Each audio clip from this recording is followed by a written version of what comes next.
इथे माझ्या समोर बसलेले ज्ञान पिपासू विद्यार्थी मित्रांनो, या वादविवाद स्पर्धेच्या निमित्ताने ज्ञानाच्या अग्निकुंडात विचारांची समिधा वाहण्यासाठी आपल्या समोर विषय मांडतो आहे आजच्या सण उत्सवांचे बदलते स्वरूप, सामाजिक ऐक्य तारक. अर्थातच विषयाच्या अनुकूल बाजूने मी माझे मत मांडण्यास येथे ठामपणे उभा आहे. मुळातच सण उत्सवांची निर्मिती ही लोकांमध्ये प्रेम, बंधुभाव, एकात्मता व सहकार्य भावना वाढवण्यासाठी केली गेली आहे. काळ कितीही बदलला तरी सण व उत्सव तारकच राहणार आहे यात मात्र शंका नाही. मित्रांनो, हे 20वे शतक आहे, जेथे मागे वळून पुढे बघेपर्यंत एका नवीन तंत्रज्ञानाचा शोध लागत आहे. ज्ञान, विज्ञान व तंत्रज्ञान यांनी जीवनाचे सर्वच आयाम बदलून टाकले आहे. मग त्यात सण व उत्सव मागे कसे राहणार, त्यांच्यातही काळानुरूप बदल होणे अपेक्षितच आहे. बदल जाओ वक्त के साथ अपने वक्त बदलना सीखो. बदल जाओ वक्त के साथ अपने वक्त बदलना सीखो. मजबूरियों को मत कोसो, मजबूरियों को मत कोसो. हर हाल में चलना सीखो, हर हाल में चलना सीखो. आजचे सण उत्सव नाविन्याचे नावलौकिक नाव निघत आहे. मंडप, घोषणाई समय कसे टकाटक आहे. बदलत्या काळानुसार संकुचितपणे जगण्याची मनोवृत्ती आता बदलत चालली आहे. कारण भारतीय साहित्य, चित्रपट व सोशल मीडियाने हा नवा साथ चढविला आहे.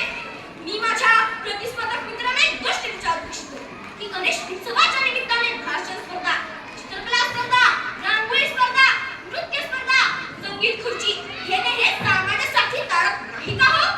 दिवाळीच्या व ईदच्या सणात गरजवंतांना, वृद्धाश्रमांना फराळ वाटप करतानाची व्हिडिओ काढणे हा कुठला महापाप आहे?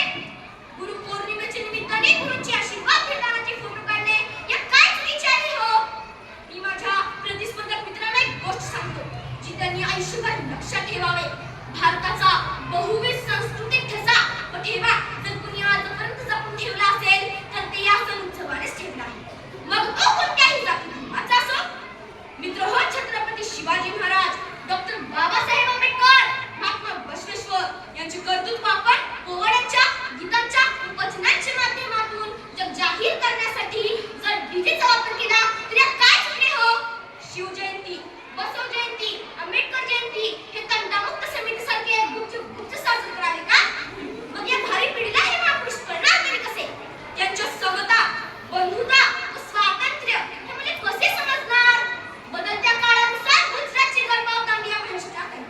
बदलत्या काळानुसार गुजरातची गरबावतांडी या महाराष्ट्रात आली. महाराष्ट्राची गणेश चतुर्थी गुजरातमध्ये गेली. महाराष्ट्राची गणेश चतुर्थी गुजरातमध्ये गेली. पैठणीवर लावणी देश विदेशात गेली. पैठणीवर लावणी देश विदेशात गेली. अशी कमाल या सण उत्सवाने केली. अशी कमाल या सण उत्सवाने केली. आधी काळापासून अपप्रवृत्तीचा शिकार होण्याचा प्रत्येक क्षेत्रात थोड्याफार प्रमाणात होत आला आहे. यातून संरक्षण करण्यासाठी बदल स्वीकारणे अपरिहार्य आहे. भारताची प्राचीन भाषा, संस्कृत जी आज लोप पावत आहे त्याचे एकमेव कारण म्हणजे भाषिक बदल न स्वीकारणे. मित्रांनो, जर आपण बदल स्वीकारलेच नाही तरी सण उत्सव कालातीत राहणारच नाही. हे माझ्या नादात प्रतिस्पर्धक मित्रांनी आधी समजून घ्यावे.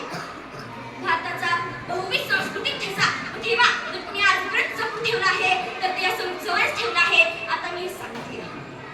सण उत्सवाचे बदलते स्वरूप एकीकडे तर कर्तृत्व, नेतृत्व व वक्तृत्व हे गुणांना चालना देत आहे, तर दुसरीकडे व्यसनमुक्ती, वाचन संस्कृती व क्रीडा संस्कृतीची पायाभरणी करत आहे. विना सहकार नाही उद्धार अशा म्हणींना सण उत्सव मूर्तरूप देत आहे.